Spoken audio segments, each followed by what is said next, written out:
Doctor ইউনূসের নেতৃত্বাধীন ১৭ সদস্যের অন্তর্বর্তী সরকারে ডাক, টেলিযোগাযোগ ও তথ্য প্রযুক্তি মন্ত্রণালয়ের দায়িত্ব পেয়েছেন বৈষম্য বিরোধী ছাত্র আন্দোলনের অন্যতম সমন্বয়ক নাহিদ ইসলাম।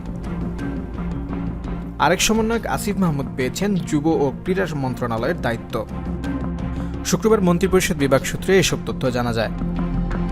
আন্দোলনকারী ছাড়াও নাহিদ ইসলামের রয়েছে রাজনৈতিক পরিচয়। তিনি গণতান্ত্রিক ছাত্রশক্তির কেন্দ্রীয় নেতা।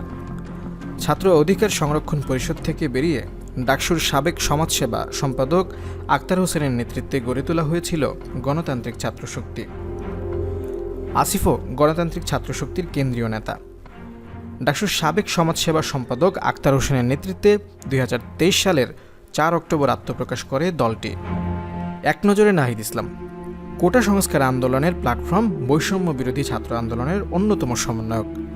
নাহিদ ইসলামের ডাকনাম ফাহিম। সরকারি বিজ্ঞান কলেজ থেকে উচ্চ মাধ্যমিক পাশ করেন। ঢাকা বিশ্ববিদ্যালয়ের সমাজ বিজ্ঞান বিভাগ থেকে মাস্টার্স সম্পন্ন করেন। জন্ম ১৯৯৮ সালে ঢাকায়। বাবা একজন শিক্ষক, মা ঘর সামলে সন্তানদের মানুষ করেছেন। ছোট এক ভাই রয়েছে তার। নাহিদ বিবাহিত। কোটা বিরোধী আন্দোলন ঘিরে তাকে দুবার আটক করা হয়। প্রথমবার ১৯ জুলাই সাদা পোশাকধারী বেশ কয়েকজন লোক তার এক বন্ধুর বাড়ি থেকে তাকে অপহরণ করে নিয়ে যায়। চোখে কাপড় বেঁধে হাত কড়া পরিয়ে তার উপর অকথ্য নির্যাতন চালানো হয়। দুদিন পর পূর্বাচলে একটি ব্রিজের তলায় নিজেকে আবিষ্কার করেন নাহিদ। দ্বিতীয়বার ২৬ জুলাই ধানমন্ডির গণস্বাস্থ্য নগর হাসপাতাল থেকে তাকে অপহরণ করা হয়। অন্যদিকে আসিফ মাহমুদ, বৈষম্য বিরোধী ছাত্র আন্দোলনের অন্যতম সমন্বয়ক আসিফ মাহমুদ। আন্দোলনের সময় সামাজিক যোগাযোগ মাধ্যমে বেশ সরব দেখা গেছে তাকে। বিভিন্ন সময় ফেসবুক লাইভে এসে আন্দোলনকারীদের নির্দেশনা দিয়েছেন আসিফ। পুরো নাম আসিফ মাহমুদ সজীব ভুইয়া।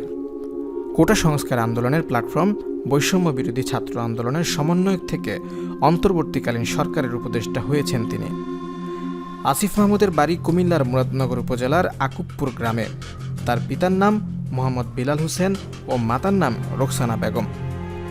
আদমজী ক্যান্টনমেন্ট কলেজের সাবেক শিক্ষার্থী ও কলেজটির বিএনসিসি ক্লাবের প্লাটুন সার্জেন্ট ছিলেন। ঢাকা বিশ্ববিদ্যালয়ের ভাষা বিজ্ঞান বিভাগের ২০১৭-১৮ শিক্ষাবর্ষের শিক্ষার্থী ছিলেন। প্রসঙ্গত, বৃহস্পতিবার ডক্টর ইউনূসের নেতৃত্বে ১৭ সদস্যের অন্তর্বর্তী সরকার গঠন করা হয়। রাত ৯টা ২১ বঙ্গভবনে শপথ নেন ডক্টর মোহাম্মদ ইউনূস সহ অন্তর্বর্তীকালীন সরকারের ১৪ জন সদস্য। তাদের শপথ বাক্য পাঠ করান রাষ্ট্রপতি মোহাম্মদ শাহাবুদ্দিন। ঢাকার বাইরে অবস্থান করায় শপথ অনুষ্ঠানে আসতে পারেননি নতুন দায়িত্ব পাওয়া অপর ৩ উপদেষ্টা।